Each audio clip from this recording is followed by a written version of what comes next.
I heard some asshole hurt your feelings. You're having a real hard time forgiving them. Join the club. Let's move on.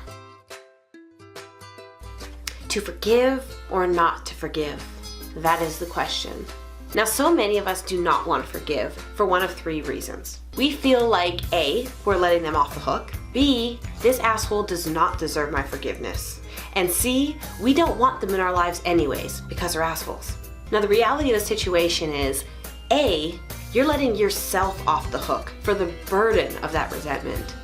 B, you deserve the freedom of the forgiveness from that emotional baggage. And C, just because you forgave them doesn't mean you need to be BFFs and you're gonna hang out every Saturday. It's just forgiving so that we can liberate ourselves from that shit. Buddha said it best when he said that resentment is like drinking poison and hoping the other person dies. I don't think it's gonna work the way you hoped it would. Forgiveness is not about the other person. It's about us. We are actively making the decision to let that shit go.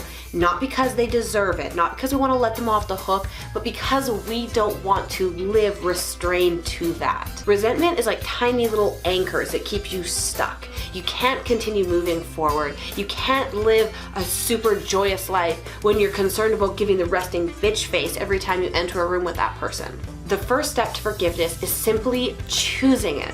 Choose that you don't want to bear that cross anymore. You don't want to have that burden, to have that resentment, to be pissed off anymore, because that's not good for your body. It's a really, really low frequency, and we would much rather live our life in the high frequency of joy, of fulfillment, of abundance. It takes that choice though, and that often is the hardest leap. It's just to make that choice to let it go, even though they don't deserve it, even though they haven't apologized, or even though they might do it again. What you can do is forgive them, but then keep your distance. Keep a safe distance and surround yourself with all the people that you love, all the people that value you, the ones that you feel safe around, that you can be yourself, and that you can really trust and rely on. Life is simply too short. Love like there's no tomorrow and focus on all the wonderful things going on in your life. And if an asshole wants to be an asshole, forgive him anyways. He's doing the best he can, but move on and focus on all the good going on. For 10 steps to beat stress and feel your best, check out my book, Confessions of an Ex-Hot Mess. I've also got a free ebook and a guided meditation if you click down below. For last week's video blog, click up here, check it out.